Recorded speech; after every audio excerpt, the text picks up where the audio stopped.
So here we have the Audi A1 on a 66 plate. I'm going to start off by showing you around the outside of the car, and then we'll hop in and run through some controls on the inside. From the outside though, you can see it's a 5-door car with alloy wheels. We're going to start off inside the boot area first of all.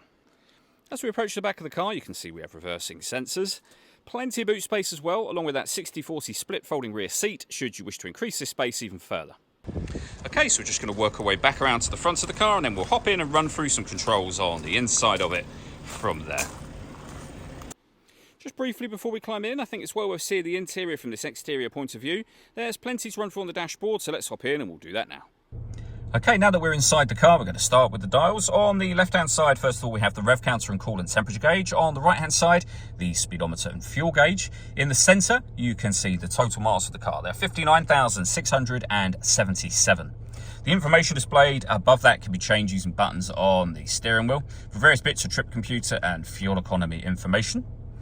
You can access different menus from up here as well, and they are all done using the buttons just here. Over on the right hand side of the steering wheel, we have the stereo and phone controls.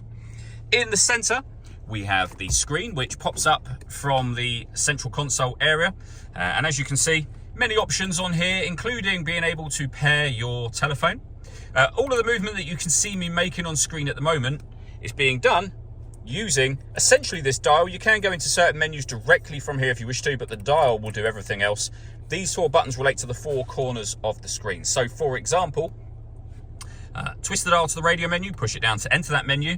Top right hand corner for waveband, and you can see we have DAB, FM and medium wave radio. If you want to listen to your own music, you can, again, top right hand corner, you can see all the different ways you can listen to it. So SD memory card input, CD player, Audi's multimedia interface, and Bluetooth audio as well.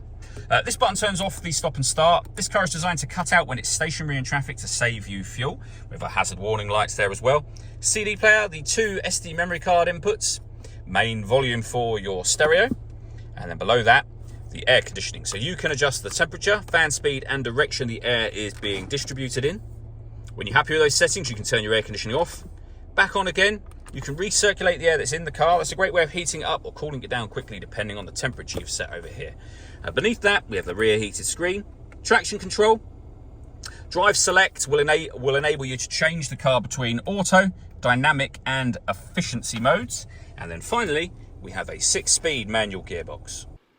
All that leaves me to say is thank you for taking the time to watch this video. If you'd like to come and see the car in person and have a test drive, please feel free to give us a call here at Surrey Specialist Cars. We'd love to hear from you soon.